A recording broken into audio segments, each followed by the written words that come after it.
نحمده ونصلي على رسوله الكريم اما بعد فاعوذ باللہ من الشیطان الرجیم بسم اللہ الرحمن الرحیم۔ سورہ کہف کی آیت نمبر 13 سے آج کے سبق کا آغاز کریں گے۔ رب اشرح لی صدری ویسر لی امری واحلل عقدۃ من لسانی یفقہوا قولی رب زدنی علما رب زدنی علما رب زدنی علما۔ اللہم فقہنا فی الدین اللہم فقہنا فی الدین اللہم فقہنا فی الدین۔ اعوذ باللہ السمیع العلیم من الشیطان الرجیم من ہمزہ ونفخہ ونفثہ۔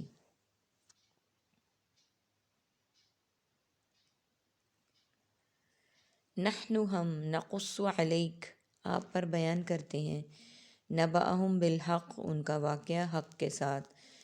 انہم بے شک وہ فتیۃ چند نوجوان تھے، آمنوا وہ سب ایمان لائے، بربہم اپنے رب پر،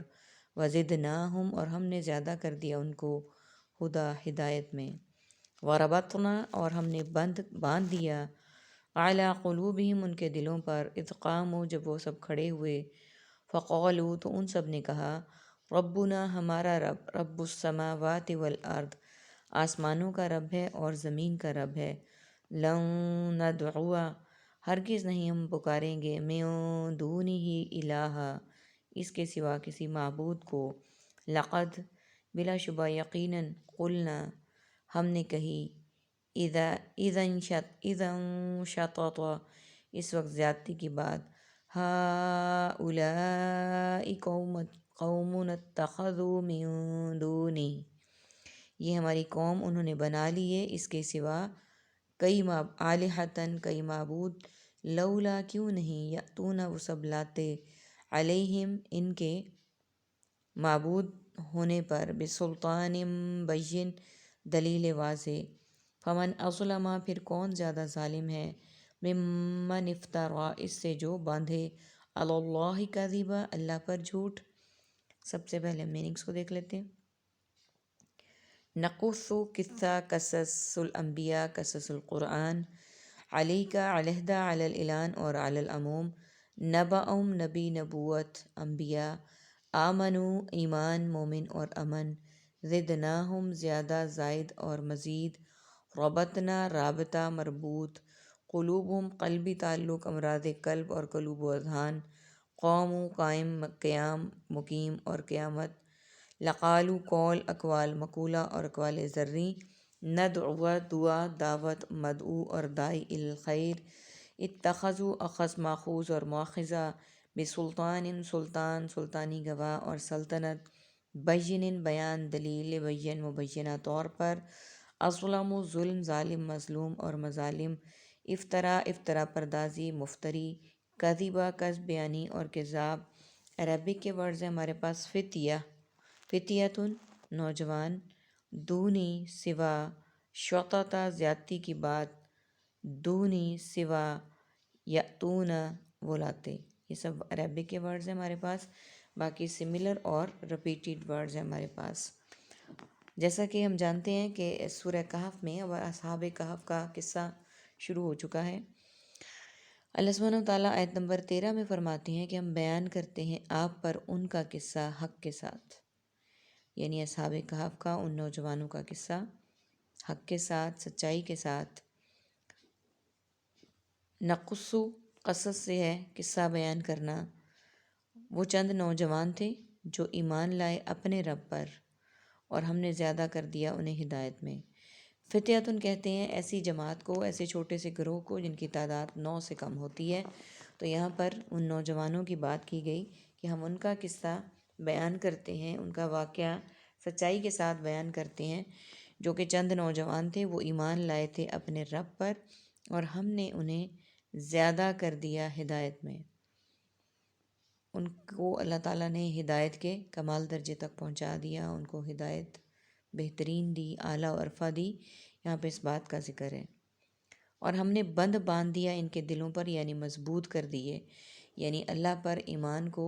بہت مضبوط کر دیا۔ ربطنا کا لفظ استعمال ہوا ہے، باندھ دینا، اور یہ لفظ عام طور پہ قرآن میں استعمال ہوا رباط الخیل، گھوڑوں کے لیے یہ سورہ توبہ میں بھی آیا ہے اور سورہ انفال میں بھی آیا ہے۔ رباط الخیل یعنی ایسے گھوڑے جن کو جنگ کے لیے بہت زیادہ ایکسٹرا ایفرٹ کے ساتھ تیار کیا جاتا ہے۔ یہاں پر بھی یہ لفظ اس لحاظ سے بولا گیا ہے کہ ان کو ہم نے باندھ دیا ہے، یعنی مضبوط کر دیا ہے، ان کے دلوں پر ایمان اتنا مضبوط کر دیا ہے، اور وہ اپنے کسی امت کے بادشاہوں پر، لوگوں پر ان کی باتیں نہیں مانتے۔ اور اس حد تک مضبوطی تھی کہ جب انہوں نے قاموں وہ سب کھڑے ہوئے تو انہوں نے کہا ہمارا رب آسمانوں اور زمین کا رب ہے۔ یعنی انہوں نے جب اللہ پر ایمان لائے اور اس کے بعد وہ اپنے اس ارادے پر مضبوط ہو گئے، جم گئے، تو اس کے بعد انہوں نے یہ کہا کہ ہمارا رب ہی معبود ہے، وہی واحد ہے، یکتا ہے۔ تو ان کی یہ بات چلتے چلتے اس وقت کے بادشاہ تک پہنچ گئی۔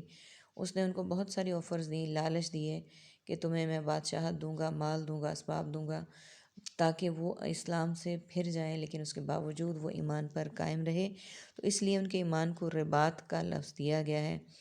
اور انہوں نے اس بات کا اظہار کیا ہرگز نہیں پکاریں گے اس کے سوا کسی معبود کو، یعنی ہم اللہ کے سوا کسی کو معبود نہیں بنائیں گے، کسی کو اپنا الہ نہیں بنائیں گے،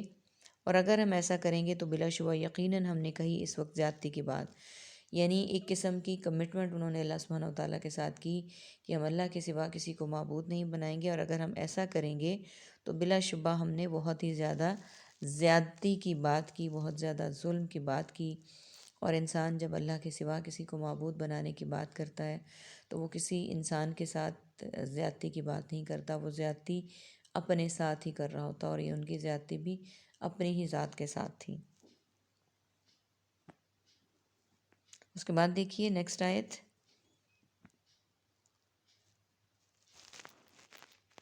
یہ ہماری قوم ہے، انہوں نے بنا لی ہیں اس کے سوا کئی معبود۔ اب یہاں پر انہوں نے اپنی قوم کے ظلم کی بات کی، جیسا کہ ہم کہہ چکے ہیں کہ شرک کرنے والا ظلم اپنی ذات پر کر رہا ہوتا ہے، اور یہاں پر بھی یہی بات ہے کہ انہوں نے کہا کہ یہ ہماری قوم کے لوگ ہیں، انہوں نے بنا لیے ہیں اس کے علاوہ، یعنی معبود حقیقی کے علاوہ کئی معبود، کیوں نہیں بلاتے ان پر کوئی واضح دلیل ان کے معبود ہونے پر۔ یعنی جیسے کفار اور مشرکین کہتے تھے ایمان لانے کے لیے آپ صلی اللہ علیہ وآلہ وسلم کو کہ کوئی واضح نشانے لائیں، کوئی واضح دلیل لائیں، تو یہاں پر ان نوجوانوں نے کہا کہ یہ باقی جو معبودان باطلہ انہوں نے بنائے ہوئے ہیں، یہ ان کے معبود بنانے میں کوئی دلیل کیوں نہیں لاتے، کیوں نہیں وہ کوئی سالڈ ریزن پیش کرتے کہ انہوں نے اللہ کے علاوہ کسی کو معبود بنا رکھا ہے۔ پھر کون زیادہ ظالم ہے اس سے جو باندھے اللہ پر جھوٹ، یعنی اس سے زیادہ ظلم اور کون کر سکتا ہے کہ وہ اللہ پر جھوٹ بنا دے، جھوٹ باندھ دے کہ اللہ کے سوا اور معبود بھی ہیں، اللہ کے سوا اور عبادت کے لائق بھی ہیں، اور اللہ کے علاوہ اور وہ یہ بھی ہیں کہ مطلب